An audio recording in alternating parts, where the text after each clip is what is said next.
"I'm so happy to see you safe and sound," the headman exclaims, giving Mr. Flobby a hug.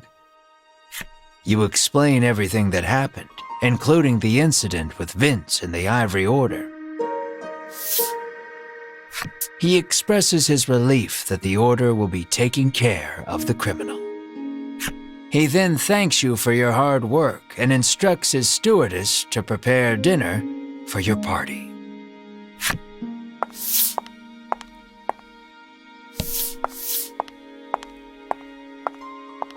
You can feel your collective mouths watering at the sight of the lavish meal before you.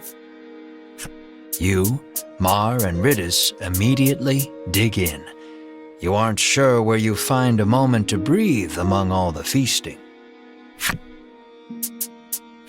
"Please, eat to your heart's content," the headman insists with a smile. Once your belly is full, you realize that Mr. Flobby is gone. And then...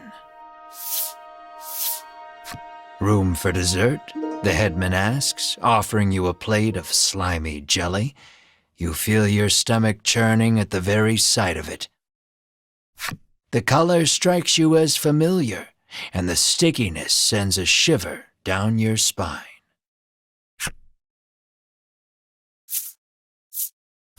Is this Mr. Flobby?" you ask the headman, your voice trembling in disbelief.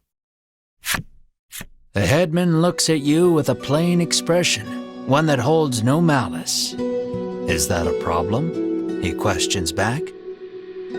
"This dish is a masterpiece," he remarks with a light-hearted chuckle as he gazes at the jelly.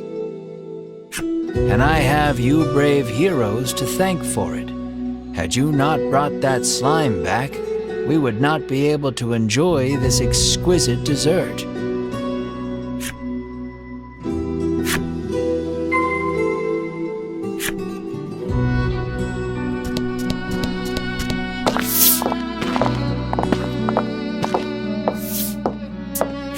You move to leave, but the headman stops you. "I try to get my meat while it's still young and tender, but at least your pet is very plump," he remarks, licking his lips. He points at Mar and asks, "Would you consider leaving that creature here with me?" "Never," you refuse flatly, not bothering to hide your discomfort. "Think about it," he entreats, and then... You grab the headman by his lapels, hands trembling in fury.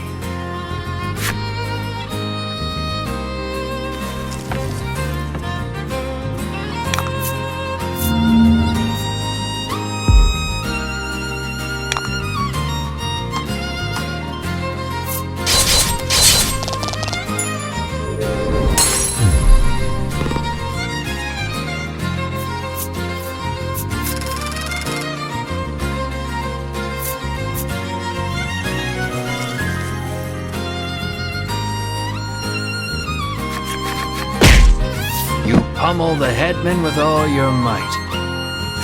Curled up on the ground, the headman groans in pain, but insists that monsters were meant to be eaten. You hug Mar tightly, reassuring him that you will not hand him over to anyone. Mar looks at you with his round eyes and mews softly. You meet eyes with the rest of your party and reach a tacit agreement. Together, you all stand and leave.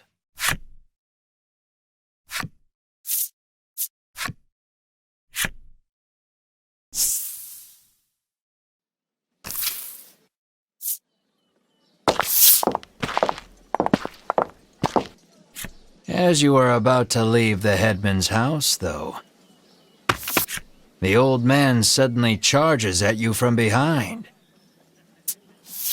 But Mar, the keener of you two, is quick to block his path. With a crash, Mar and the headman tumble to the ground. From the headman's hand falls a small blade. It clatters to the ground, covered in blood.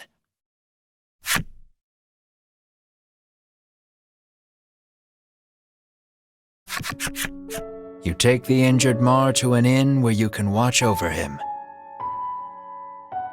You gaze at the unconscious Mar with concern. Despite the shallow wound, no amount of medicine seems to rouse Mar from the bed. I heard that my friends were in danger, so I came as quickly as I could, Lappy says. As he reaches Mar's bedside, he leans over and licks his wound. "This is what-you-call-it extract," he shouts.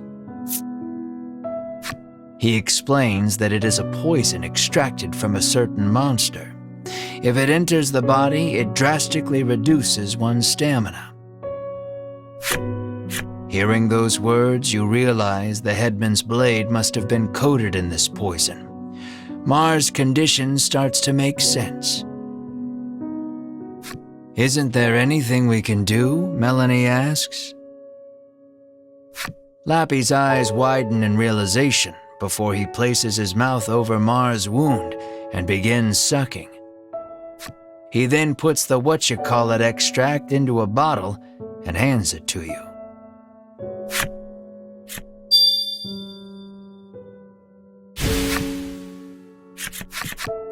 Lappy says that if you follow the road south of the village, you will reach Shoreland.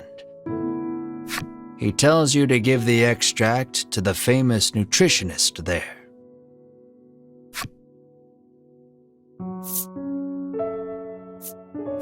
Realizing that you are at fault for this, you don't hesitate to undertake the quest.